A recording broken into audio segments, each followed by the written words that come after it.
Alright, this 2016 Lexus IS350 F Sport rolled in with a serious engine idle problem. One cylinder completely refusing to fire, a harsh pinging sound rattling from the engine, and a misfire code for cylinder 1. I went through a full electrical diagnosis, spark plugs, coils, injectors, everything checked out perfectly. Yet cylinder 1 kept misfiring during idle, while others ran smoothly. In this video, I will take you step by step through the entire diagnostic process, from live data analysis, test each component, dismantling the engine to access the direct injectors and the port injectors, and reassembling everything. After hours of troubleshooting, testing, and confirming that the electrical systems weren't the problem, the root cause finally revealed itself.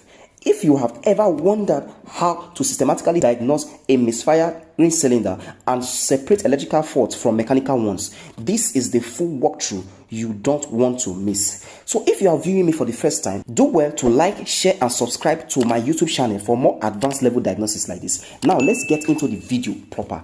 After I diagnose the engine to confirm the fault to be a misfire of cylinder 1 on the bank one side of the engine, I professionally swapped the coil and spark plug for the cylinder 1 that isn't working at all to confirm if they are the culprit causing the problem or not, but to no avail. So I moved ahead to dismantling the external part of the engine in order to get access to the port injectors and the direct injectors close to the combustor chamber, where I did swapping as well after calibrating the 12 injectors using carburetor cleaner, because this engine uses 12 injectors, 6 at the top, 6 at the bottom.